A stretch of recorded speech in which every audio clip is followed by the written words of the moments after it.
may find different ways to suck themselves off. She does not care at all. She moves with a purpose. She moves with a purpose. And it is all such a purpose. It is such a purpose. It is so... What a magnificent purpose.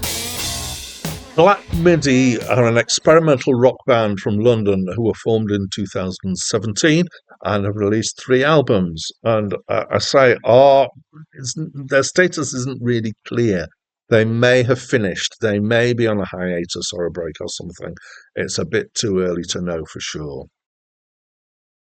Hi, my name's Dan. So this is a review of Schlagenheim by Black Midi. And I have to say, it's a great name for a great title for an album.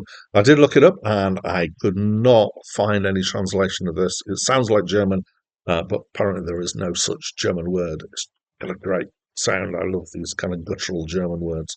It's their first album. It's my first encounter with this album, I think. I think, though, I've come across Black Midi before, and I can't quite put my finger on it. I wonder if I was part of an Album of the Week club for a couple of years, and I got a feeling maybe there was a Black Midi album appeared in there, but I can't find my records for that. So who knows? Right, so let's get into this album then. Anyway, it's not the easiest to describe, and it's an album that did divide critics somewhat.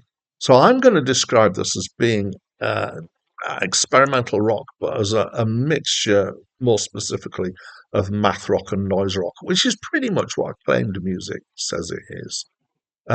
So I feel like it's kind of what you might get if you got Sonic Youth in one hand and the Mars Volta in another hand, and went like that, shoved them together to make one band or one sound. So it's got elements from both of them.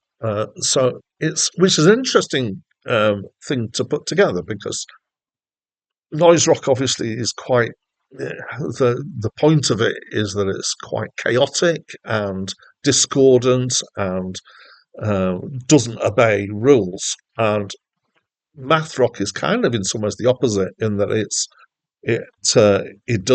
precise and it's got complexity. And this somehow takes these two things and doesn't produce something that's bad as a result, produces something that's good. It's kind of, I would say, it kind of goes beyond the sum of those two parts. So it is sometimes complex and exacting, slightly clinical at times, but then it's also got these raucous, overdriven, loose, discordant, noisy bits as well. And within that space, lots of different things are done. There's complex rhythms, there's complex harmonic structures, there's discords quite a bit, there's complex song structures. And I'm going to make another reference to somebody else. On occasion, it reminds me of bits of King Crimson.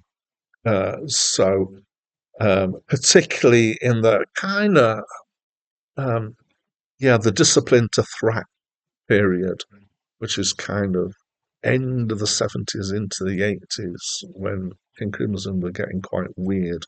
And they became quite kind of precursors to math rock, I would say, in the way that they approach some stuff. There's occasionally there's some nice and interesting grooves in here as well. It kind of got me upping a little bit. The singing's mostly talking. There are bits of singing in here with a bit of a strange affectation, a bit like Steve Martin being sarcastic, going, "Oh, really?" The words are also curious. I don't really know what they're about, but I did enjoy them. That tends to be the case for stuff that's a bit more experimental, is that you often just get some quite bizarre pictures being painted with the words. There's a lot to dig into in this album. It's complex and it's varied. It's got an identity. I would say it will not suit everybody. Some people will be put off by the discordant noise elements. Some people will be put off by the unusualness of it in other ways. It is a weirdness, and it's a weirdness that I responded well to, and I love it, but I realise that it won't be for everyone. And I refuse to, I try not to mostly do the elitist thing, which is to go, oh, this is challenging listening, and I really like this challenging listening, and if you don't like it, then I'm a better person than you are. I don't believe in that. I try not to look down my nose at stuff, depending on how highbrow or how challenging it is.